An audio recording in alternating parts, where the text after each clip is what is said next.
Hello and welcome to week 12 of this 52-week movie review challenge. This week I watched Dune. Dune is a 1984 science fiction film based off the novel of the same name by Frank Herbert. Now I know that I've said that science fiction itself isn't a genre by itself, just a setting, but some films tend to rely on that setting to provide its genre, I guess, and sort of lean on it a bit too much. I felt this was one of those films. It sort of follows somebody who is destined to become somebody great, and it sort of follows them as they become great, and then more and more things are revealed about them as necessary, and there's prophecies, and there's fulfillment of those prophecies, and there's speaking with the way of the voice or something, which is like Skyrim 30 years early. It feels like they got everything that is symbolic of science fiction and mashed it into one sort of thing. Now apparently the studio actually made David Lynch cut a lot of the scripts and actually some of the footage that had already been shot. According to Patrick Stewart, who was in the film, on average actors lost about 2 scenes each, which is a big cut.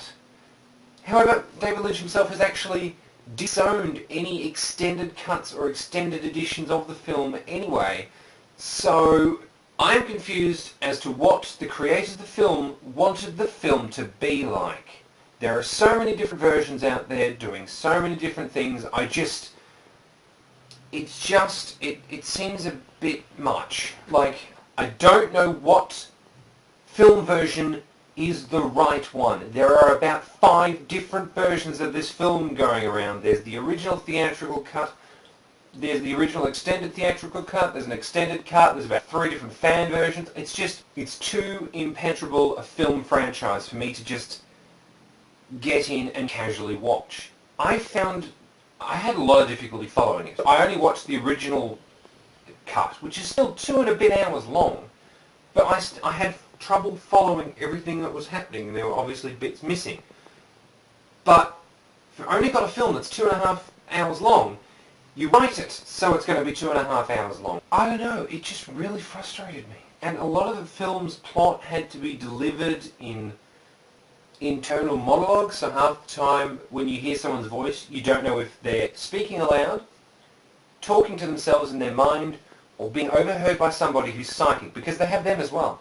And one other thing, yeah, Freud all over the place. Once again, you've got giant frigging sandworms going all over the place trying to tunnel into caves. I mean, come on.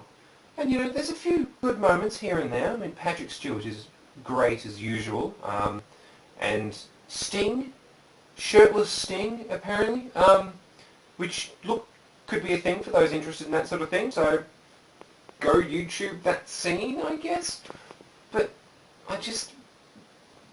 it had some good ideas behind it, but I don't think they were executed very well. I think the film was made a bit before it should have been made in terms of technology.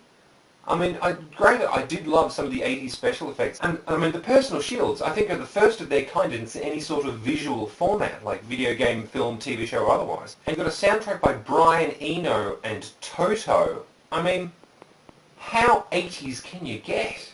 I'm afraid I'm only going to have to give it 3, to be honest. I know I'm going to be angering science fiction fans all over the place because A, I'm only reviewing the original version, not the extended version, and B, this is the cult classic. But that's the thing about cult classics. They're not necessarily good, they're just good for a certain subset of people. While I feel like this could have been my thing, it didn't hold my attention for long enough to be such a thing. Thank you for watching this week's movie review. Next week's film is a surprise. So I'll let you stew for about a week to find out what film it is, but until then, tally ho.